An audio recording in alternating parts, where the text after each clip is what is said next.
A gente está falando de futuro, porque quando eu falo de visão, eu estou falando de futuro, mas de que maneira que isso afeta na sua prática hoje, no seu presente, no seu agora. Eu já vou começar explicando para vocês como que isso se processa na sua mente. A visão de futuro, ela vai funcionar da seguinte forma. Primeiro, a gente já compreendeu que na prática, na realidade, a gente vive no presente e que essa noção de tempo, a gente pode chamar isso de uma abstração filosófica, que a gente chama de passado e de futuro. Por que uma abstração filosófica? Porque se a gente for olhar, inclusive, na biologia, né, de como o nosso corpo funciona, como os seres funcionam, você não tem a percepção de passado e de futuro meramente abstrata. Por quê?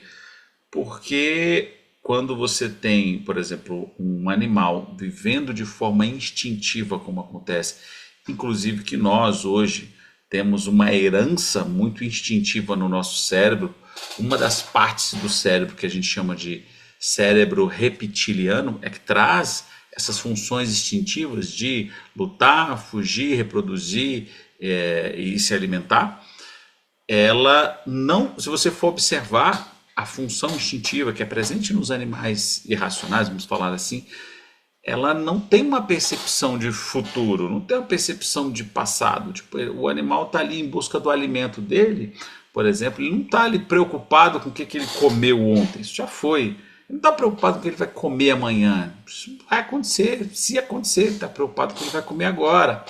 Tá protegendo, a mãe está protegendo a cria, o ninho ou ali o espaço dela, não está preocupada com o que aconteceu ontem nem anteontem, não está preocupada com o que vai acontecer amanhã, está preocupada com agora. O instinto dela leva a viver aquele momento. As interações e percepções são todas instintivas a partir do que acontece no exato momento, no exato instante.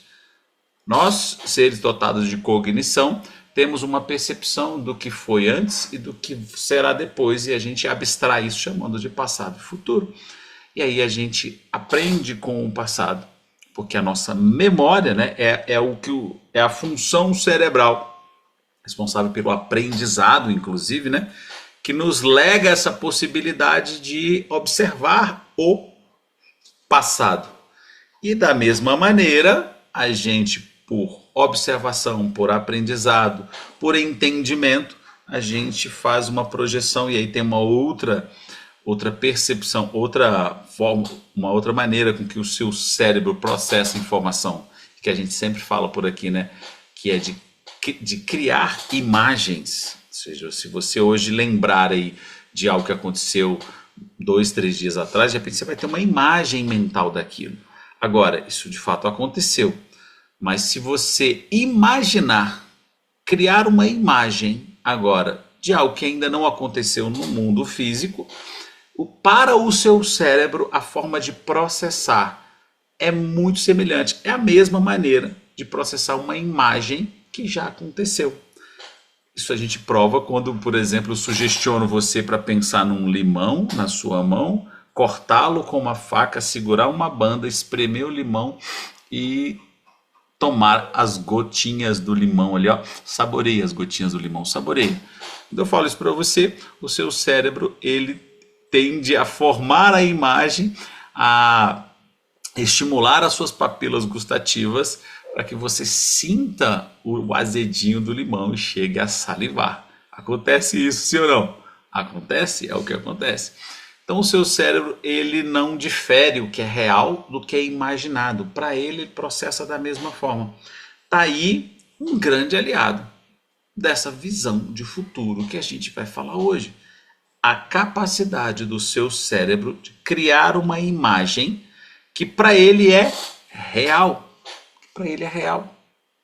Então o homem, o ser humano, passou a usar isso à medida que você vai estudando o comportamento humano, estudando a evolução humana, como as pessoas agem e reagem diante das situações, passa a usar isso como uma ferramenta, como um artifício, como um ativo, como um recurso para impressionar a mente com algo que não aconteceu ainda no mundo material, no mundo físico, mas que para o seu cérebro já é uma realidade, ou seja, uma imagem, uma percepção.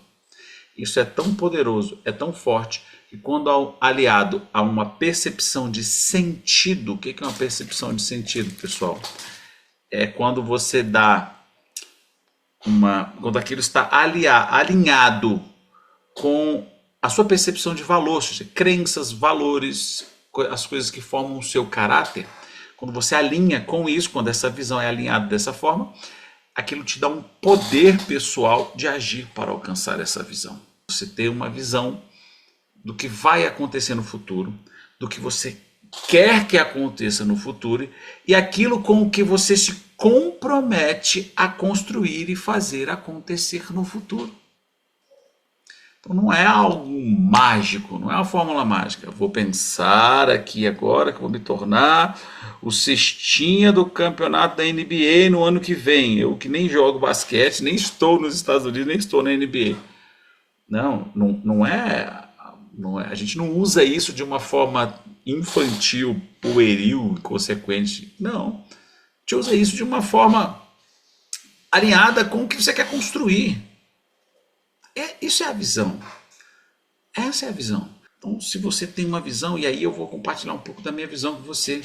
Minha visão lá de longo prazo, 20 anos, aquela visão em que eu me reúno com meus líderes, olho para a sede do instituto ali, próximo à casa que eu estou, visualizo aquilo acontecendo, aquilo está acontecendo ali numa comemoração de fim de ano. E toda vez que eu repito isso para vocês, toda vez que eu repito isso para mim, toda vez que eu vejo isso acontecer, eu reforço em mim aquela percepção de uma realidade criada na minha mente. É uma realidade. Por quê? Porque o meu cérebro não sabe a diferença. O cérebro não sabe a diferença. E eu reforço, e eu alimento intencionalmente. Não é um sentimento, não é uma emoção. É uma intenção transformada numa imagem que o meu cérebro projeta a partir daquilo que eu estimulo ele para fazer, e aquilo se torna um aliado, se torna uma referência, se torna um farol que eu vou buscar realizar com as minhas decisões e ações intencionais, que vem de um comprometimento, de um foco em construir aquilo no mundo físico, e naturalmente vem das minhas ações automáticas a partir de micro decisões que eu nem percebo que eu estou tomando, microações automáticas intuitivas. Por quê? Porque minha mente está tão impressionada a ponto de ter criado uma imagem que para mim é real, que mesmo eu não percebendo, eu acabo indo nessa direção, nas minhas micro decisões. Esse é o poder de uma visão clara de futuro. E eu vou ler um trecho aqui de um texto rápido para você, para ilustrar isso, que eu achei muito interessante, só para você ter uma noção do poder dessa visão. Olha só, ouve aí. Conta-se que quando a Disney World foi inaugurada, havia apenas um aparelho de diversão lá. E o Walt Disney estava sentado em um banco olhando fixamente para cima. Um dos trabalhadores ali que estavam próximo a ele, cuidando do gramado, passou por ele e disse: "Como vai o senhor? Como é que o senhor está?" Ele respondeu: "Bem, obrigado." Sem olhar para o homem, ele continuava olhando fixamente para o céu. A pessoa conversava: "Tô bem, tô bem." E ele continuava olhando para o céu, olhando para o céu. E ele continuou olhando para o céu, e então o homem disse: "Senhor Disney, o que o senhor está fazendo?" Ele: "Eu estou olhando para cima, estou olhando para a minha montanha. Vejo a montanha bem ali, ó. Eu estou olhando para a minha montanha." E o Walt Disney contou àquele homem, e contou também aos arquitetos e os outros os integrantes da equipe ali do mundo Disney ali, a respeito dessa montanha. E enquanto ele descrevia, eles escreveram o que ele falava. Ele ia falando e eles foram escrevendo exatamente o que ele falava. E em seguida elaboraram um projeto para aquela montanha. Passou um tempo, Walt Disney morreu, e morreu antes que a Space Mountain, que é o nome dessa montanha, montanha espacial, antes que ela fosse construída, finalizada. Portanto, ele não chegou a ver a montanha edificada, construída. E quando a Space Mountain foi inaugurada, o governador e prefeito lá da cidade estavam presentes e a viúva do Walt Disney também estava lá. E um jovem levantou-se para apresentá-la e disse: é uma pena que o seu Disney não esteja aqui hoje para ver essa montanha, mas estamos muito felizes pelo fato da sua esposa estar aqui.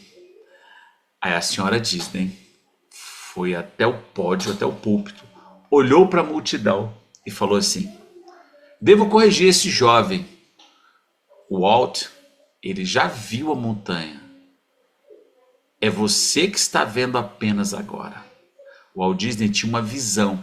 E ainda que não tenha dado tempo de ver a montanha com seus olhos naturais, ainda que não tenha conseguido ver a montanha com seus olhos naturais, ele, antes de todos, ele tinha visto a Space Mountain, porque o significado de visão é ver além do que os olhos podem enxergar. Ou seja, ele foi o primeiro a ver essa montanha. Porque visão, aí eu trago para você a essência do que eu vim falar hoje para você. Visão é ver além do que os olhos podem enxergar. Os seus olhos hoje podem enxergar as coisas que já existem, as coisas materiais, aquilo que você já fez, já conquistou, ou que alguém já conquistou, ou que já existe. Esse é o que os seus olhos naturais podem enxergar. Mas ter uma visão é enxergar além do que os seus olhos podem enxergar. A visão tem o poder de trazer à existência o que não estamos vendo. Tem o poder de tornar real os nossos sonhos. E mesmo que o natural ouse dizer que eles são impossíveis, naturalmente impossíveis, todo ser humano que compreende o que nasceu para ser e o que nasceu para fazer é como um garimpeiro que encontrou uma mina de ouro. A visão alimenta o ser e o fazer. Então, vou falar de novo. A visão alimenta o ser e o fazer.